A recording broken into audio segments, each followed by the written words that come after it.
Here's Jay Nemitz, fixer of everything. So today on Father's Day, I'm making myself steak for dinner. And I love making steak. And so I'm going to show you how I do it because people seem to like it. So this is a T-bone and some tenderloin that are from an animal where we bought a quarter of it. So these aren't necessarily the prettiest ones that you might pick out of the case, but they are delicious. So I start by thawing them out some. And then I use, this is called Meat Church Holy Cow. And it is what I use pretty much on all of my beef. And you just give it a heavy sprinkle on both sides.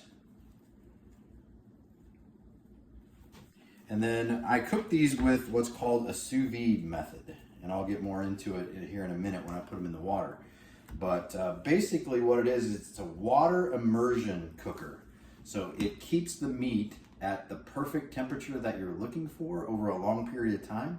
So it doesn't overcook it, but it cooks it long enough that you have very tender meat at the end. So then the next step is I take them and you seal them, you vacuum seal them in the bag to get them ready to go. And so this is my vacuum sealer. And you just put them in the bag and vacuum seal them. All right, so this is my sous vide setup. This is called an Innova Nano. They're like $100. And then I have this cute little setup to put it in. So I'm sure some of you are thinking, Jay, you're gonna boil the meat? That sounds disgusting. Not at all.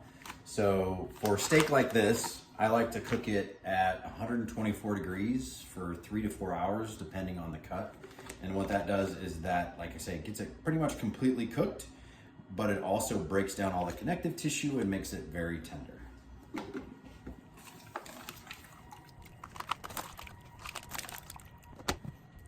All right, so these have been in the bath here for about 3.5 hours, so we're gonna grab one out. And one thing about sous vide is at this point, they don't look great because they've been cooked for 3.5 hours at 124.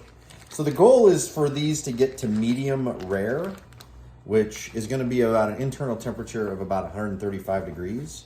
So as we move on to the next step, which will be searing, we'll be able to get to that. So now we're actually fully cooked and ready to just finish off with a sear and get ready to eat. So now we're prepping for the sear, and one of the keys to a good sear is to make sure you dry the meat. So you saw that in the last bit there where I dried it off, because water on meat turns into steam and then you're not searing, you're steaming. So then you need to apply a little bit of a fat. You can use whatever oil you like. I like to use avocado oil. That's gonna give that surface of the meat a good sear when it goes on the hot grill. Now we've come out to my gas Weber grill, and I've got it on what I like to call stonking hot.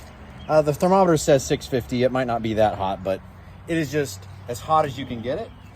And then we're just looking for a sear on these steaks. So you throw them on and you do them for just about a minute aside. You're not trying to cook all the way through. You're just trying to get that nice caramelization and sear on the outside.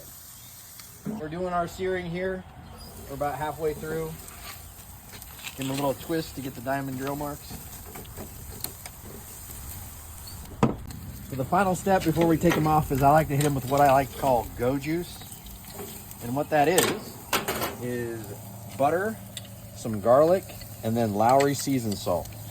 And I just like to hit that right on the top, right before I take them off, just to give them that little last pop of depth of flavor.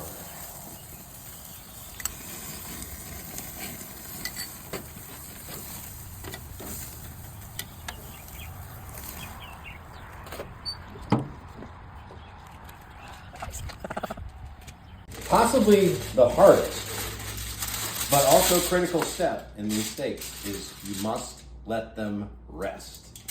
So give them 5 to 8 minutes, wrap them in some foil to keep them warm, and then we'll be cutting them in just a second. All right, we're good and rested. It's time to eat, but I'm gonna cut one of these for you so you can see the beauty of the sous vide method.